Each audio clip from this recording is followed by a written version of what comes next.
Hi, my name is Dr. Felucia, and I'm a licensed psychologist. And in today's video, I'm going to be talking about how to recognize a healthy spiritual environment. Um, in a lot of my other videos, I talk about how to detect and prevent and recover from spiritual abuse, but today's focus is going to be a little bit different. And so when you think about a spiritual environment, we know the things that are not good, things that are to stay away from, but I haven't discussed really too much on this channel about what a healthy environment looks like. And I get questions about this. And so this is going to be part of the first part of a series of different attributes of a spiritually or a healthy spiritual environment. So the one I'm going to focus on today has to do with how the environment treats two things, and that is your time and your resources, money/resources. In spiritually abusive environments, one thing that I've noticed, and this also applies to spiritually abusive people, they tend to view your time and your resources as theirs to control and theirs to manage. Now, I say this frequently on my channel. No environment, no leader or environment is going to explicitly tell you that. They're not going to say your time and your money and resources belong to us. I mean, maybe a few might say that, but generally we don't see that. What we see is that belief played out in behaviors, right? Especially when it comes to you as a part of that environment, maybe setting boundaries or going against expectations. But healthy spiritual environments, ones that aren't abusive but are healthy and thriving, realize and respect the autonomy that you have over your time and over your resources and money. And that's really important. That a mark of such an environment is not only communicating that through words, but also showing that in behavior.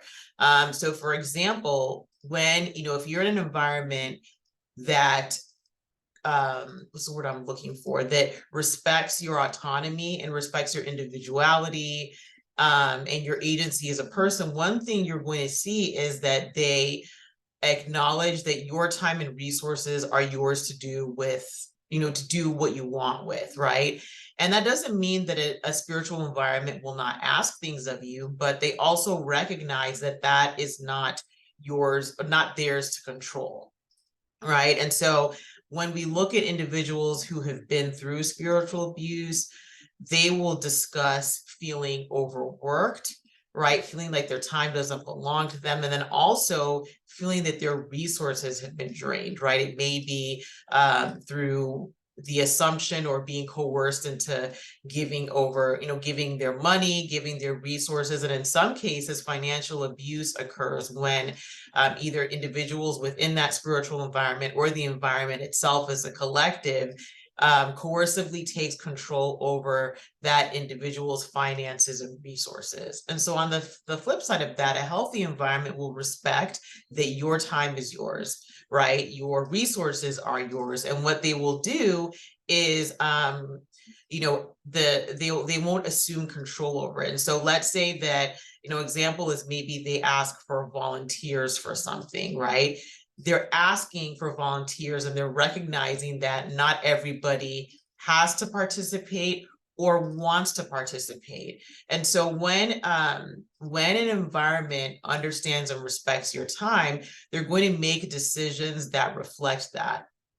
One thing that I've noticed about some spiritually abusive environments is they'll have these big campaigns or agendas that maybe a few people have decided on, and then they expect everybody to back them up with their time and their resources.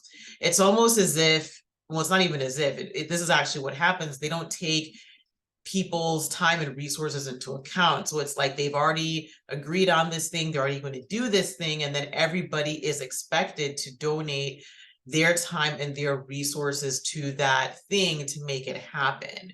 And while describing this, it might not sound that bad. it is actually an abuse of spiritual power, an abuse of spirituality, because you're basically saying, hey, if you come in here, if you step inside these four walls, your time belongs to us, your resources belong to us. And that is using power in a wrong way, in an abusive way, right? And so the flip side of that is that healthy spiritual environments understand that people have the right to use their time and their resources in a way that is good, that seems fit to them, right? Or seems acceptable to them. And so how that can look is basically getting more buy-in before making decisions, right? Not making decisions on the spot or asking for things on the spot in a coercive way.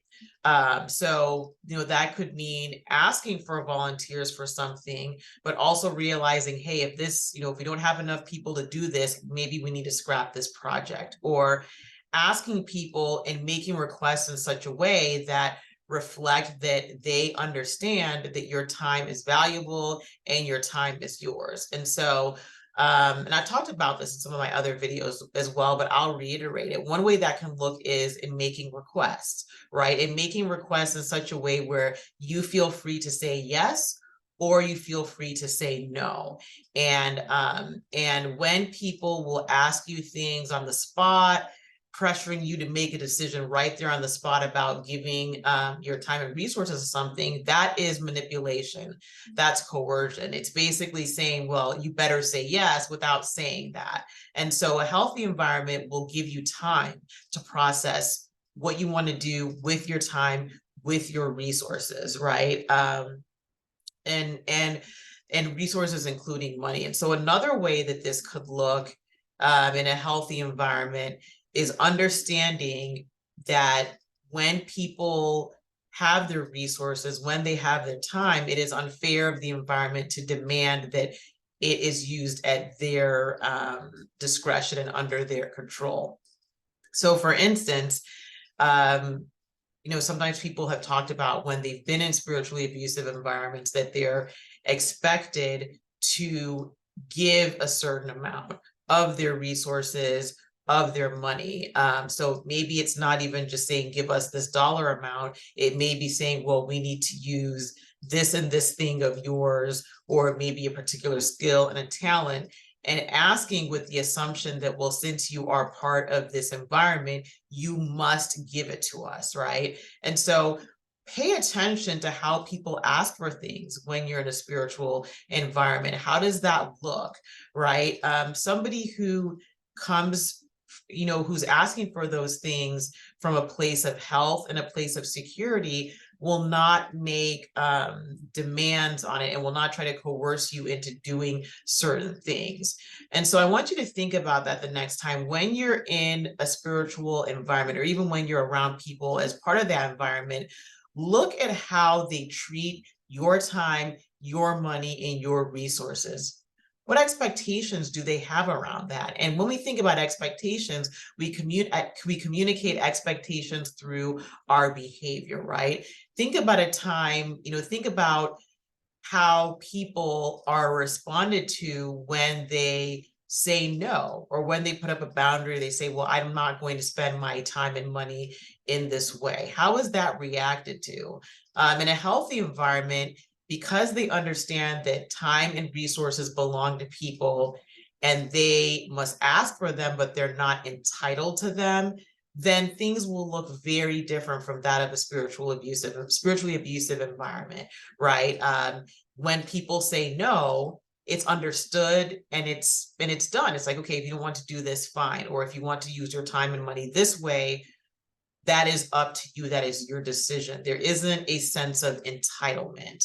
On the other hand, when people feel entitled to your time, your resources, and your money, when they don't use it, or when you don't use it in a way that they want, or the way that benefits them, or the way they think you should, then you are responded to with just disdain, I guess. It could be disdain, it could be criticism, it could be accusations, or some people even describe feeling frozen out. And so now they're not, they're not really part of a group or a circle that they used to be part of before.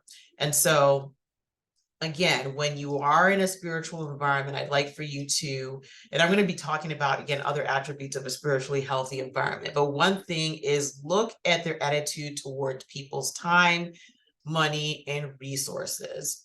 Okay, so I hope that helps. I'd also appreciate it if you haven't already, please subscribe to this channel, please like and comment. What that does is it helps the YouTube algorithm show this to other people that could benefit from it. And again, if you would like to book a consultation to help you in recovery from psychological and spiritual abuse, you can go to my website, skillsetcounseling.com.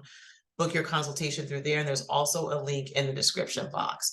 And I'd also love to hear from you in the comments. How do you think a spiritual environment or a healthy, someone who's spiritually healthy, how do you think, not actually how do you think, but what ways do you feel that they would reflect their healthy attitudes in response to your time and your resources? If you've been in that kind of environment, share what that's been like for you.